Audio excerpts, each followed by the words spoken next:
Hello, we're going to continue our conversation along the lines of the previous one, picking up and continuing on talking about customer types, segmentation, customer satisfaction and loyalty, and some topics like that. So, customer segmentation is all about taking a population and dividing it up in a way that helps you understand more about your customers. So, things that are used for segmenting traditional things have been age group, race, sex, geographical, like so where you're located, and in any of these traditional segmentation variables, you wouldn't usually do just one. You would do one and then another and then another and another. And you're basically looking to kind of carve up a population in a way that helps you understand more about that segment.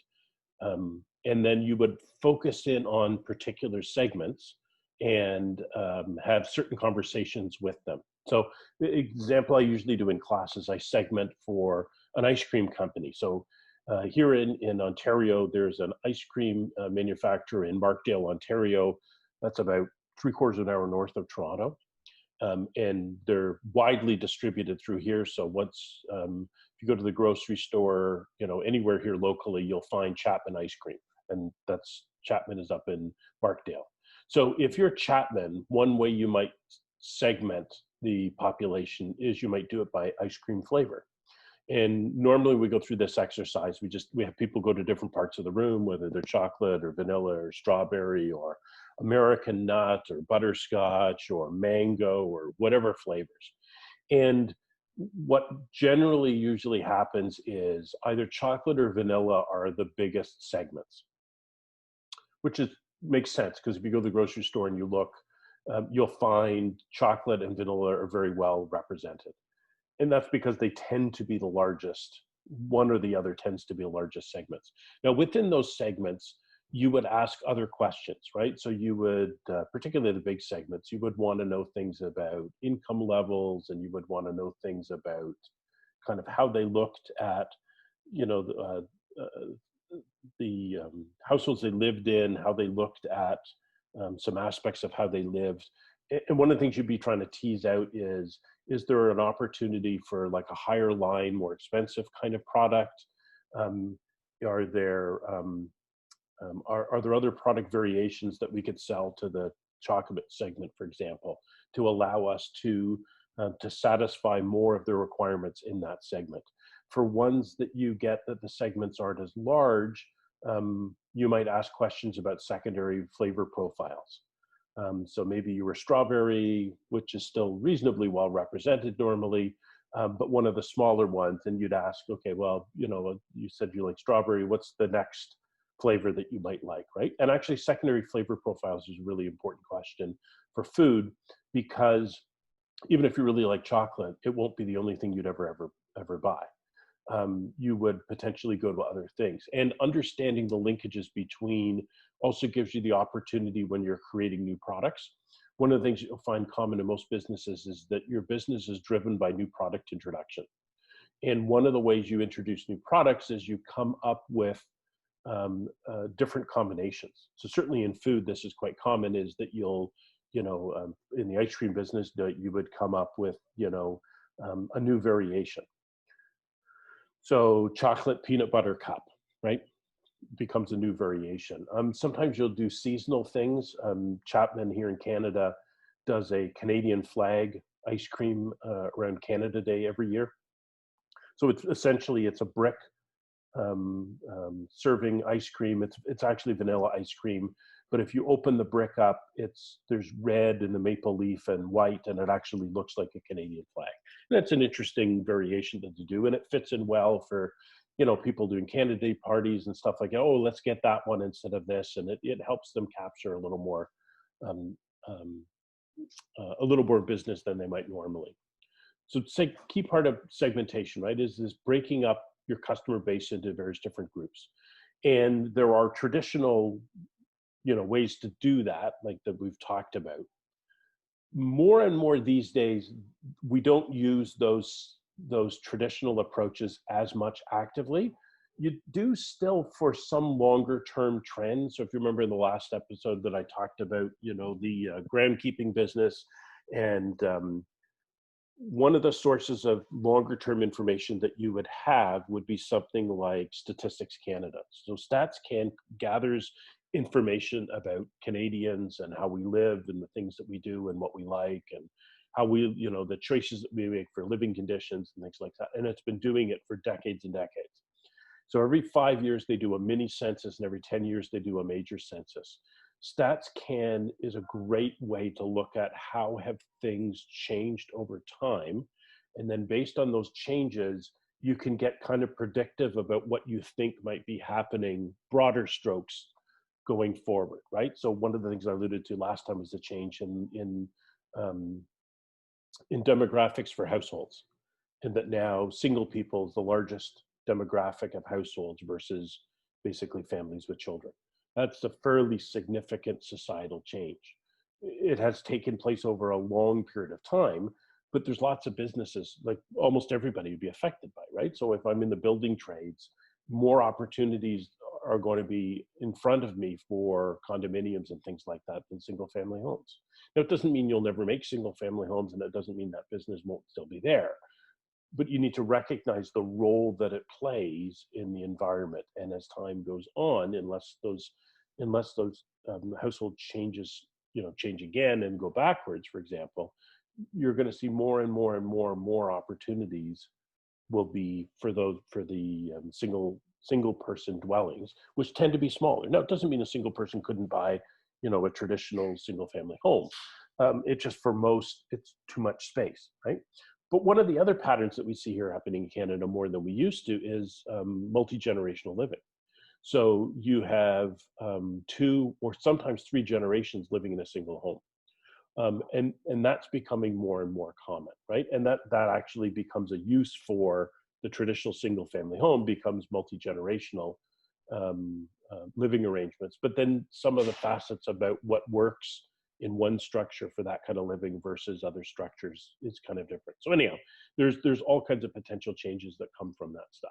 So there are traditional categories we talked about in business to business. Often you'll segment on purchase volume, right? So customers that buy more from you are not necessarily, I'm not going to say they're more valuable to you necessarily, but the attributes of the way you do business with them is different than, customers that have smaller purchasing volumes. Segmentation of profitability. There are some customers in some types of segments that just inherently are more profitable than others.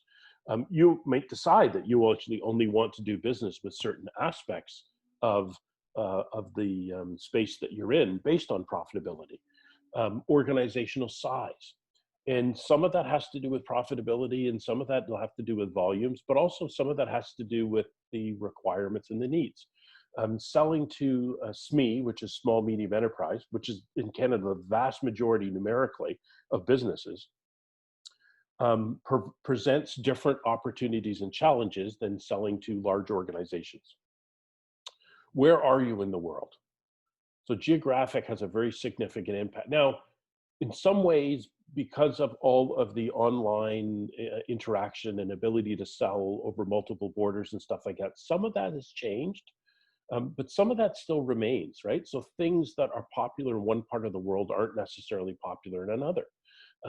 Styles and ways of living or flavor profiles or things like that do still vary by geography. And even though as a world we've become a lot more interconnected with each other, there is still some fairly significant difference. And certainly the weather patterns in a particular geography drive a fairly significant difference in what customers are looking for and what kind of appropriate things, right?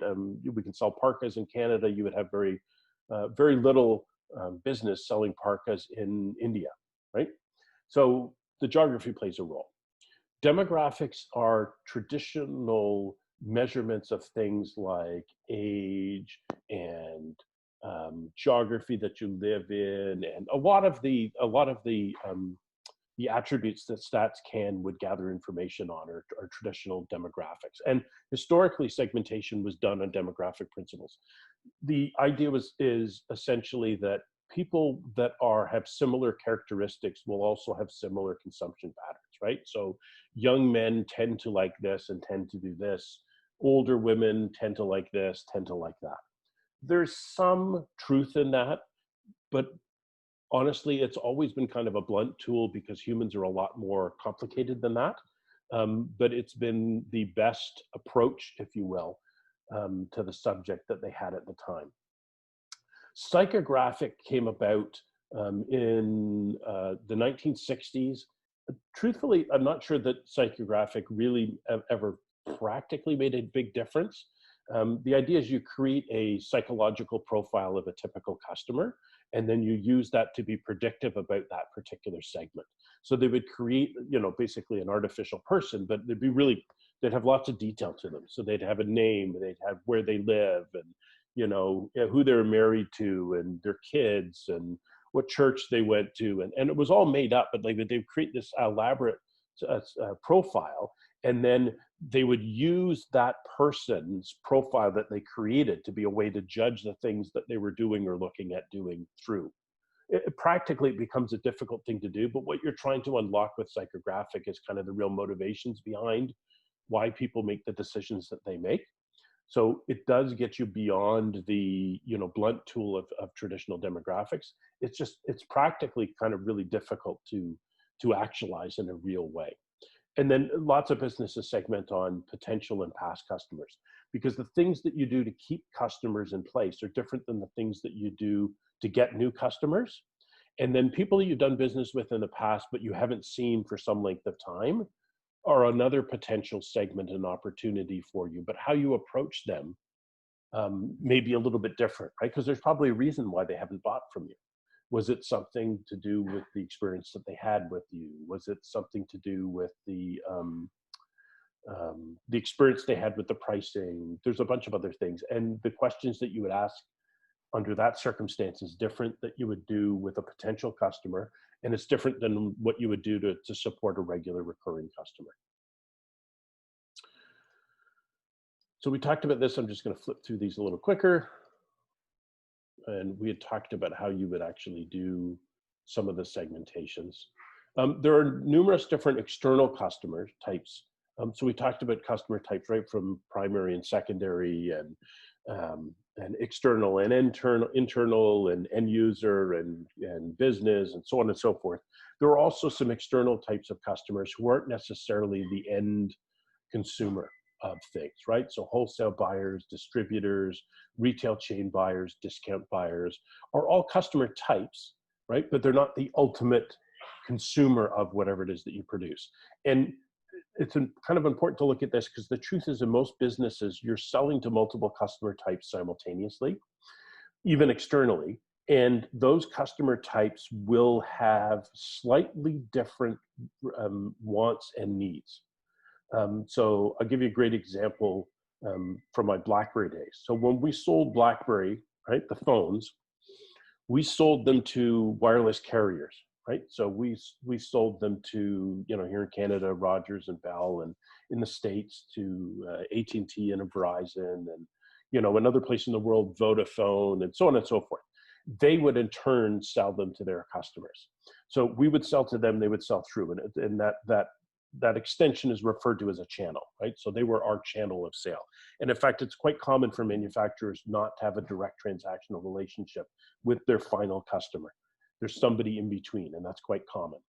So I have to sell to the distributor or the intermediary party to encourage them to buy from us and buy our product and sell our product, and in turn have that resonate with end customers. My partner that I sell to, they want customers. It doesn't really matter too much to them whether they happen to have been BlackBerry customers or whether they were iPhone customers. As long as they bought from them, that's really what they're after. And to some degree, you want to have a mix of, you want your customers to have a mix of products. One of the problems that happens is if you're too invested in one particular product family or category, early on, we were usually 85, maybe 90% of the data portfolio for any of the carriers. That makes them pretty uncomfortable because we have disproportionately an awful lot of influence on their business because we're such an enormous piece of it. It's one of the reasons why, in fact, you know, as Apple came online, both AT&T and Verizon like fell over each other trying to do things to encourage iPhone sales through them, and iPhone sales in the market overall, because they desperately wanted to A, sell more plans to more customers, but B, they wanted to diversify their customer base so they weren't all BlackBerry customers. They were a mix of the two, so they weren't disproportionately beholden to us and our products, right? We kind of talked about this a little bit before when we were looking at customers, right? That you need to know who they were, you know, what are they looking for? As I've mentioned before, different segments have different requirements. What works for a retail customer isn't necessarily the same thing as that works for a business customer or a government or military customer, for example. It might, and it might physically be the same product if I sell paper, right? So if I'm selling, you know, regular like computer printer paper, the size that I sell to a retail customer would be a different size than I would sell to commercial customers. There would be different sizes that I would sell to governments or larger bodies. So although the physical product itself internally is probably no different, the packaging and some of the other parts of the product, because your packaging is part of your product, would actually be different. So you would have different products for different customer segments, even if the core product inside of it wouldn't necessarily be any different from one place to the other. Now, we're going to move and talk a little bit about satisfaction. So I think a good way of looking at satisfaction and loyalty is that they're on the same continuum. And you've got to get through satisfaction to get to loyalty, but they're not the same thing. And the distance between them is very situational. There are some industries where there's a gap between the two and it's pretty big. And in some cases, it's almost impossible to get to loyalty. There's other circumstances where satisfaction and loyalty are almost right on top of each other, and not getting loyalty is unusual, right? So satisfied customers buy from you, but they'll buy from other places as well, right? They like you fine, but they're not, you know, they're not overly influenced to purchase from you, right? A loyal customer will buy either only from you or you're the first place that they'll try.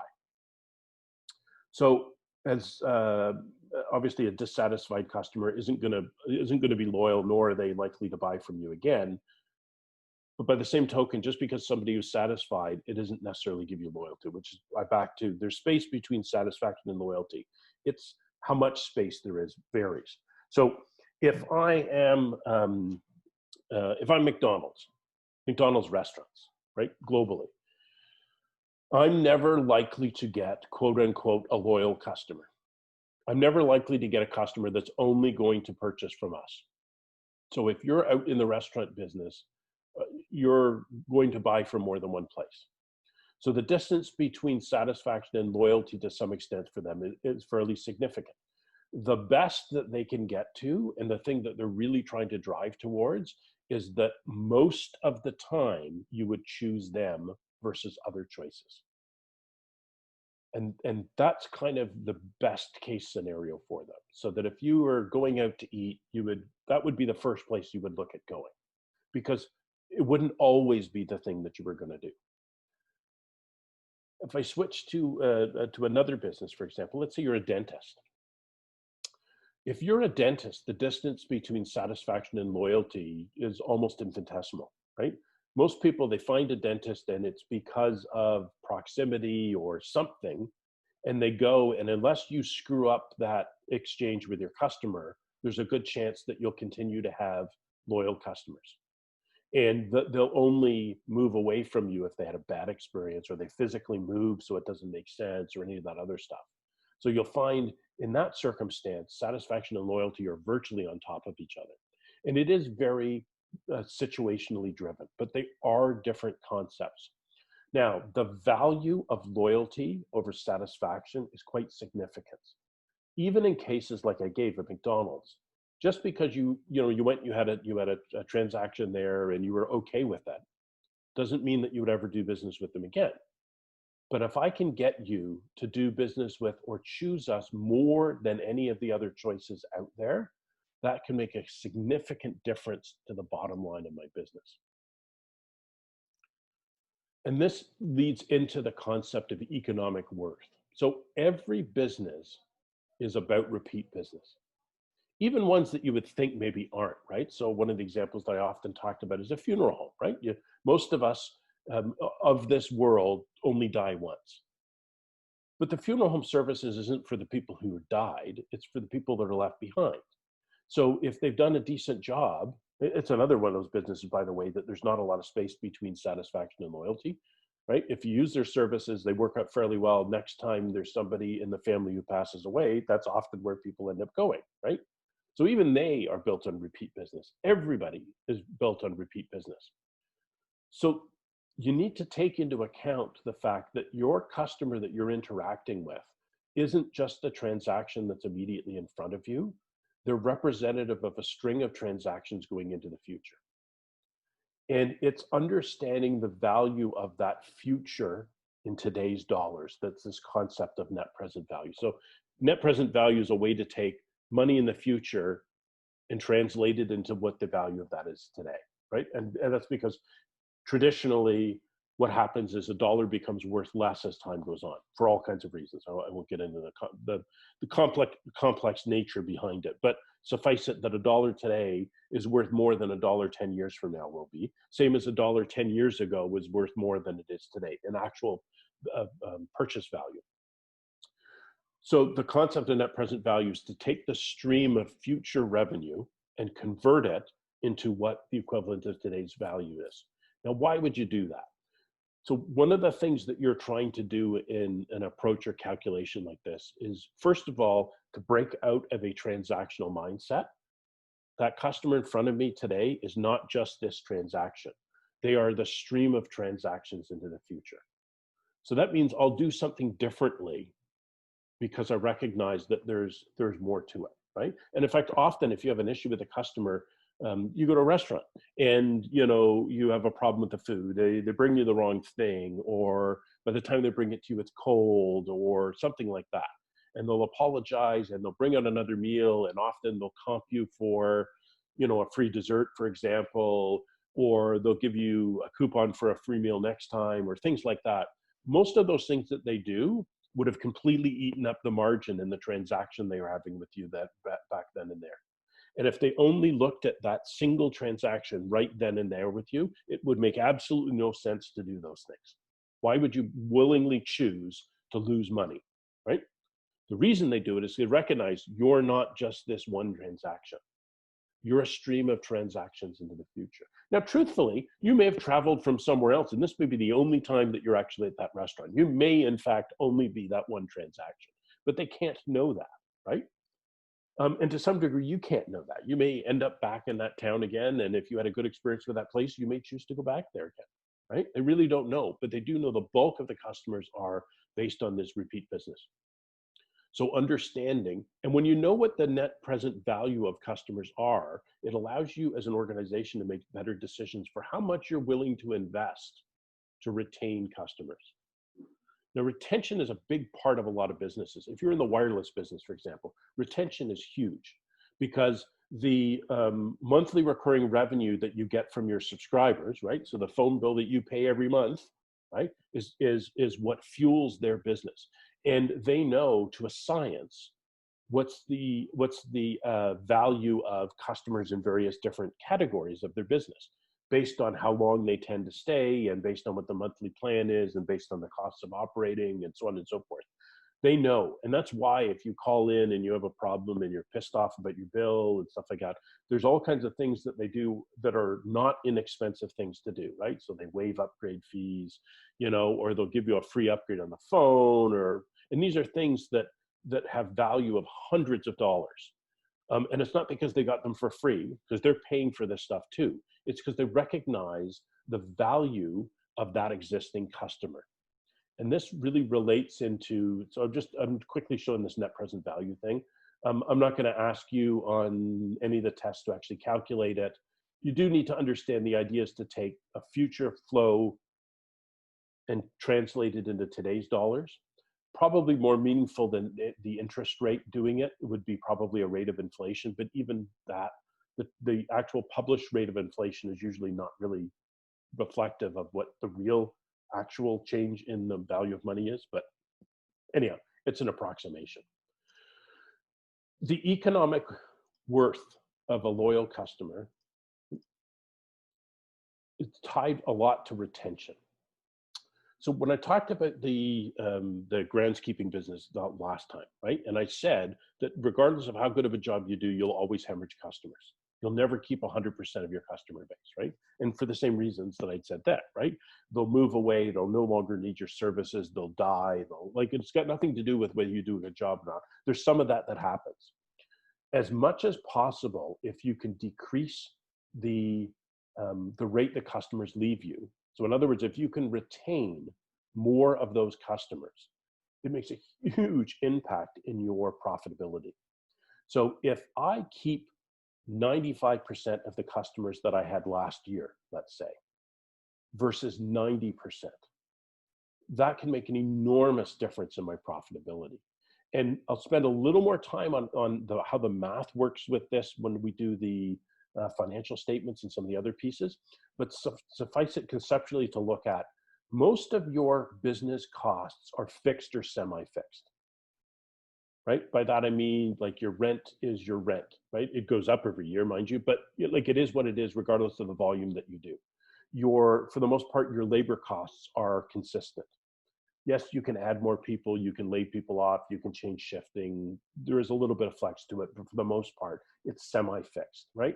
A lot of other costs are already kind of in place. So what happens is if you keep 5% more customers than you would otherwise, more of the money that those customers have paid you falls to the bottom line, because most of the other costs have already been paid for by the first 90%. It's one of the reasons why conceptually businesses do things like have sales and stuff like that, where they offer you money off. What they're trying to do is they're trying to drive their top line revenue, and they're willing to give up a little bit of margin in order to do it, because what happens is if they can drive enough additional revenue, more actual money will fall to the bottom line. Businesses, how your margin structure in your business is set up will have a huge effect on whether that's a successful marketing tool for you or not. Traditional high margin businesses in retail and clothing and things like that, it's quite an effective tool because relatively speaking, your fixed and semi-fixed expenses are usually 50% or less of kind of your costs. So offering a little bit off in margin to make up the extra volume usually works really well. In low margin businesses like grocery, for example, grocery is very, very, very small, single digit gross margins, often 2 or 3 point gross margins. And the vast majority of their expenses in their businesses are an expense base. In those cases, offering sales is usually really problematic. And in fact, when you see sale flyers, because you see them all the time for grocery stores, most of those sales are actually, in a lot of cases, funded by the distributor or the product brand. And they do it to help kind of drive volume, because if they get more customers to buy their brand through this store and then through other stores as well, it does a better job for them. But this net present value and retention, there's a very, very important relationship between the two. And it really comes from understanding that your customers are all about repeat business, and the things that you do today set you up for the potential for you to have success with them in the future.